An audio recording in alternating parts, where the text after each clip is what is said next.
नमस्कार, diary time में आप सभी का स्वागत है।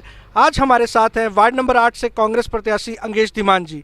तो अंगेश जी, बहुत बहुत स्वागत है आपका डायरी टाइम्स में। धन्यवाद जी। डायरी टाइम के दर्शकों को जो है आप डायरी टाइम के माध्यम से एक अपना परिचय दीजिए। मेरा नाम अंगेश धीमान है और मैं रिटायर्ड इंजीनियर हूं और मैं गवर्नमेंट जॉब पे रहा।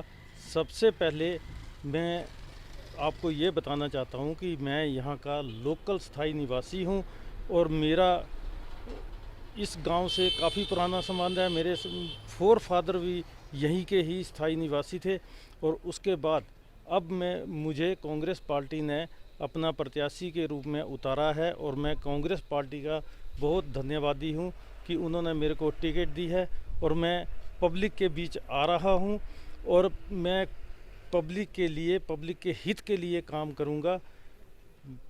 सबसे बड़ी बात यह है कि जिन मुद्दों के ऊपर मैं इलेक्शन लड़ रहा हूं वो मुद्दे जो हैं उनको मैं पहले ही काफ़ी ज़्यादा, जब मैं जॉब में था तो ये सारी बातों को मैं ध्यान में रखता था और ये काफ़ी ज़्यादा डेवलपमेंट के कार्य मेरे माध्यम से होते थे और इसका मेरे को पूर्णतः नॉलेज है और मैं इन सबको बड़ी अच्छी तरह जानता हूं कि इन कामों को कैसे करवाया जाना है और ये काम मेरे माध्यम से कैसे होंगे।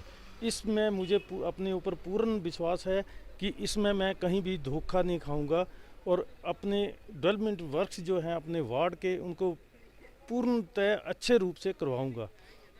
मतलब आपका कहने का मतलब ये है कि जैसे आपने बहुत से कार्य यहाँ करवाए और आपके द्वारा हुए भी हैं काफ़ी कार्य यहाँ पे, तो मतलब जो है आपको काफ़ी आसानी रहेगी। हाँ, मेरे को बहुत आसानी रहेगी।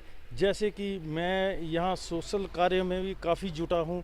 शुरू से ही मेरी यहाँ इंटरेस्ट रहा है अपने वार्ड में।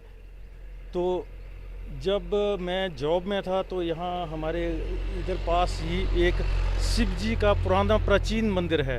ये हम सुनने में आया कि ये कम से कम 200-300 साल पुराना मंदिर है और इसकी डेवलपमेंट का भी बीड़ा हमने एक कमेटी बना के उठाया और इसमें मैंने काफ़ी योगदान दिया अपना और मैंने अपने माध्यम से इसकी कमेटी गठित की और यहाँ मंदिर की डेवलपमेंट की। और इस तरह से कई ऐसे कार्य हैं, जैसे आजकल कुल का काम चल रहा है यहाँ, तो कुल कई सालों से बंद है।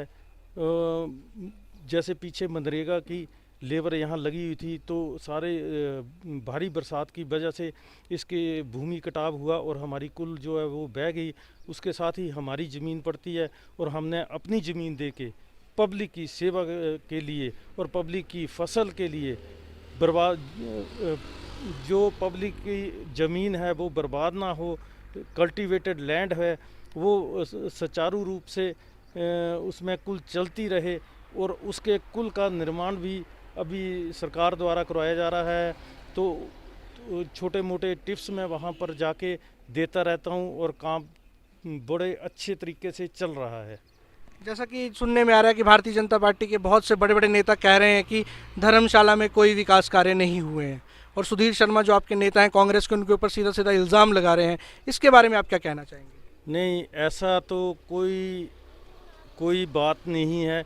अब सुधीर शर्मा जी हैं, इतिहास गवाह है, सब पब्लिक जानती है कि धर्मशाला में डेवलपमेंट के मामले में, डेवलपमेंट के हम तो यही बोल सकते हैं कि मसीहा जो हैं वो सुधीर शर्मा जी ही हैं और सुधीर शर्मा जी ने इतनी डेवलपमेंट करवाई है धर्मशाला में, ये तो पब्लिक जानती है, हम अपने मुंह से नहीं बोलेंगे।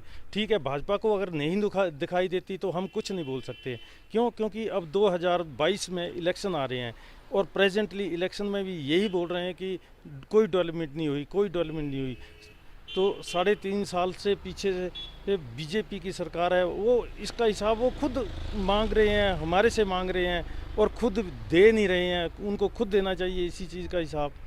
और जैसे आप यही देख लो, हमारे वार्ड में एक वार मेमोरियल है। वार मेमोरियल में एक सेल्फी पॉइंट है जिसमें लिखा डिवाइन धर्मशाला। उसको टूटे हुए 1 साल हो गया है और साथ में ही उसके ऊपर एक जेट फाइटर है।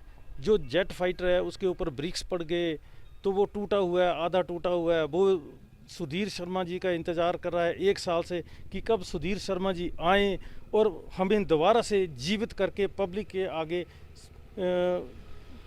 अच्छा बना के रखें। और लोग उनको देखें कि वाकई ये सुधीर शर्मा जी की प्रोग्रेस है। और उसके साथ ही एक आर्ट म्यूजियम है, वार मेमोरियल म्यूजियम के पास ही एक वार म्यूजियम है। तो उसको बने हुए आज 3 साढ़े 3 साल हो गए। जब सुधीर शर्मा जी सत्ता में थे तब वो कंप्लीट हो रहा था, उसके बाद ये कंप्लीट हो गया। आज दिन तक उसको पब्लिक के लिए ताला लगा हुआ है, मगर वो ताला नहीं खोल रहे हैं। उसमें कोई कुछ नहीं है, बिल्डिंग ढांचा खड़ा है, आगे उसके ऊपर कोई भी कार्य नहीं हो रहा है। तो अभी आप जनता के बीच जा रहे हैं, लगातार अपने चुनाव प्रचार में लगे हैं, तो जनता का कैसा रिस्पॉन्स है आपके लिए? जनता का रिस्पॉन्स अच्छा है। मैं तो एक चीज़ ये बताता हूँ, यहाँ से सको से कुनाल पथरी रोड से एक रोड़ीकुट गांव को जो रास्ता जाता है, वो देखो सुधीर शर्मा जी ने आज से 4 साल पहले उसको बनवाया था। वो वैसे का वैसे एक कच्चा ट्रैक है, उसको आज तक पक्का नहीं किया गया।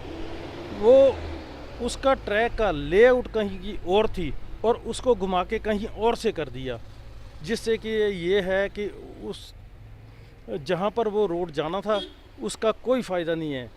वो वैसे का वैसे अधूरा लटका हुआ है, उसमें कोई काम नहीं हो रहा है। तो अंत में आप जो है डाई टाइम के माध्यम से जो है वार्ड नंबर 8 की जनता से क्या अपील करना चाहेंगे? मेरा आखिरी सवाल है आपसे। मेरे को अगर जनता मेरा साथ देती है, मैं जनता के लिए खूब सारी मेहनत करूंगा।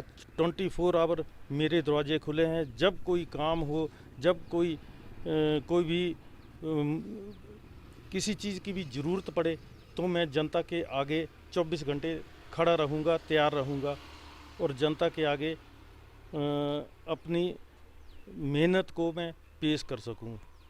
तो ये थे अंगेश धीमान जी, कांग्रेस प्रत्याशी वार्ड नंबर 8 से। ऐसी ही तमाम खबरों के लिए देखते रहिए डायरी टाइम्स। धन्यवाद।